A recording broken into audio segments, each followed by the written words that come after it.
Assalamualaikum warahmatullahi wabarakatuh. Selamat pagi teman-teman. Perkenalkan kami dari kelompok 5 Biologi Dasar BWIA. Di sini kami akan mempresentasikan kembali film dokumenter yang telah kami tonton yang berjudul Just Turtle Exploring the Lives of Asian Reptiles. Di sini saya perkenalkan dulu terlebih dahulu. Saya Christian Kettler Dongoran dengan NIM 195251030. Perkenalkan nama saya Aliandani Ihsan dengan NIM 195251026. Kemudian saya Dimas Radianto dengan NIM 195251032. Saya Desi Rosadita dengan NIM 19525516031. Saya Verika Kusuma Ningtyas dengan NIM 19525513035. Saya Erni Kamila Dewi dengan NIM 195251033. Saya Farah Azharani dengan NIM 195251034. Video dokumenter ini menjelaskan tentang kura-kura, penyu, dan tempayan sebagai reptil kuno dengan cangkang unik yang melindungi mereka. Mereka hidup di berbagai habitat, dari darat hingga laut, dan memiliki adaptasi khusus seperti tubuh yang berdarah dingin dan kemampuan berenang dengan jarak jauh menggunakan medan magnet bumi. Kura-kura memiliki makanannya beragam dan berperan penting menjaga ekosistem. Mereka juga punya umur panjang dan reproduksi yang tergantung suhu telur. Dalam budaya manusia, kura-kura sebagai simbol kebijaksanaan dan umur panjang. Upaya konservasi sangat penting untuk melindungi dan mempertahankan populasi kura-kura di seluruh dunia. Jadi di film ini kita diajak untuk menyelami kehidupan reptil kuno, yaitu kura-kura, yang penuh keunikan dan makna biologis. Dari cara mereka beradaptasi, berkembang biak, hingga mempertahankan keseimbangan hidup mereka. Semua menggambarkan prinsip-prinsip dasar biologis atau biodasar yang masih relevan hingga sekarang.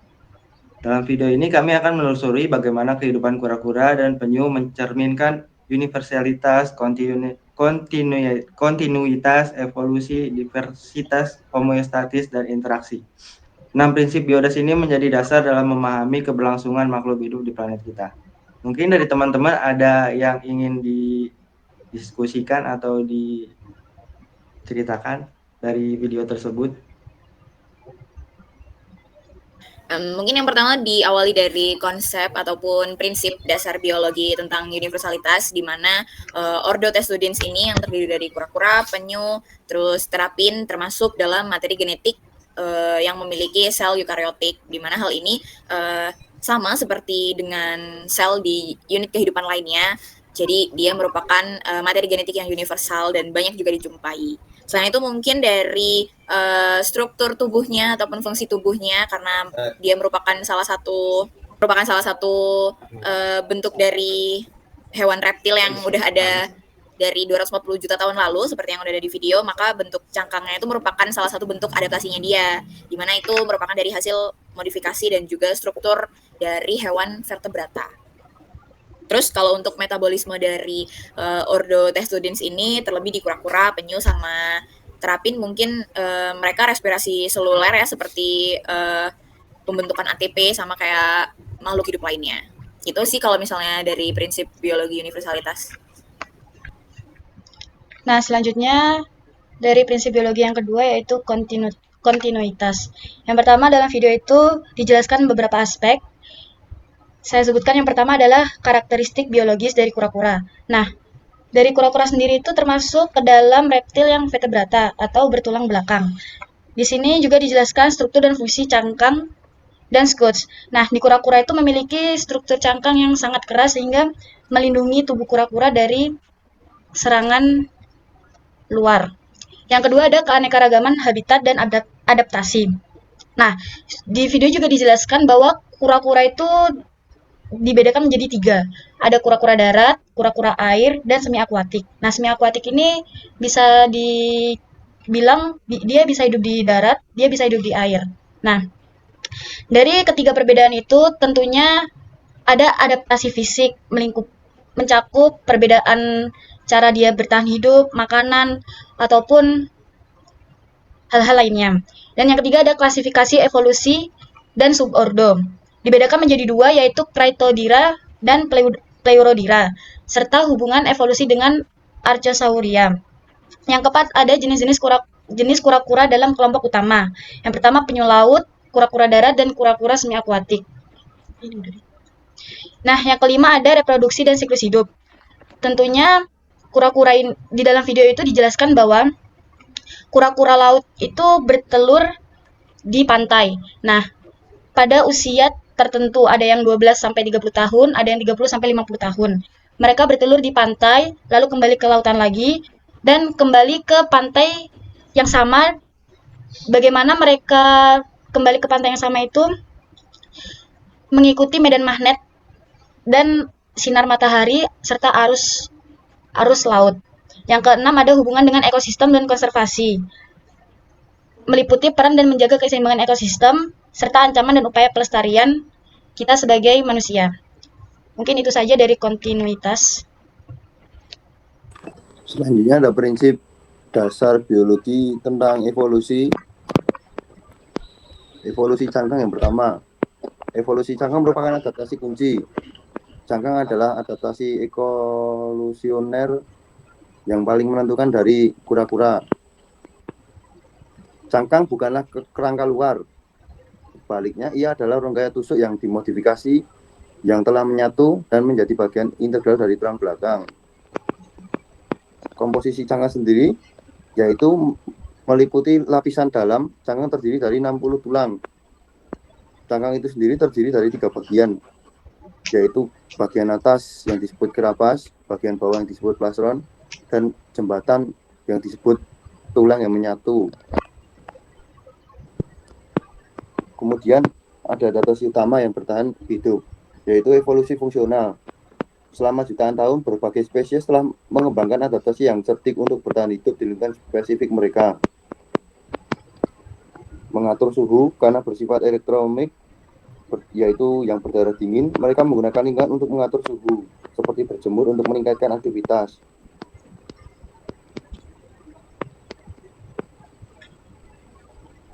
Mungkin sekian dari pendapat saya. Oke. Selanjutnya mungkin ada lagi. Yang selanjutnya yaitu prinsip dasar biologi interaksi. Dan dalam film ini menyajikan tentang beberapa bentuk interaksi dengan faktor non-hidup abiotik dan biotik. Tapi perlu digarisbawahi sendiri yaitu Ordo Testudens itu adalah makhluk yang soliter. Makhluk soliter itu sendiri itu berarti hewan yang menghabiskan sebagian besar hidupnya sendirian, jarang berinteraksi dengan spesiesnya sendiri kecuali untuk tujuan kawin. Untuk interaksi biotik, interaksi ini itu mencakup hubungan makan dimakan dalam rantai makanan dan hubungan simbiosis yang membentuk ekosistem. Contohnya yaitu penyu hijau dewasa merupakan herbivora yang memakan ganggang dan lamun. Interaksi ini sangat penting karena aktivitas mereka menjaga padang lamun tetap terawat. Yang kedua yaitu interaksi paling mendasar yaitu penyu dewasa berinteraksi dengan predator seperti hiu, harimau, dan paus pembunuh. Interaksi kedua yaitu simbiosis komensalisme yang terbentuk antara permukaan cangkang dan tubuh penyu menjadi tempat hidup bagi mereka hidup. Selanjutnya yaitu penyebaran benih. Kura-kura darat berinteraksi dengan flora di habitat kering melalui proses makan dan ekskresi. Mereka membantu menyebarkan benih tumbuhan di seluruh jangkauan jelajah mereka, berperan penting dalam ekologi darat. Yang kedua yaitu interaksi abiotik. Interaksi dengan lingkungan fisik. Interaksi ini menunjukkan adaptasi fisiologis dan perilaku Ordo Testudens terhadap faktor fisik seperti suhu, air, dan tanah. Contohnya yaitu sebagai hewan berdarah dingin, mereka sangat bergantung pada suhu lingkungan, sehingga mereka berinteraksi langsung dengan sinar matahari dengan cara berjemur di atas batu atau batang kayu. Selanjutnya yaitu navigasi geomagnetik yang terdapat pada penyu betina yang melakukan migrasi jarak jauh, berinteraksi dengan medan magnet bumi untuk mereka berkembang biak. Yang terakhir yaitu penentuan jenis kelamin tergantung suhu. Telur kura-kura menunjukkan interaksi yang sensitif dengan suhu pasir sarang, yaitu suhu pasir yang cenderung hangat itu akan menghasilkan kura-kura betina, dan suhu sarang yang cenderung dingin akan menghasilkan kura-kura yang jantan. Sekian dari saya.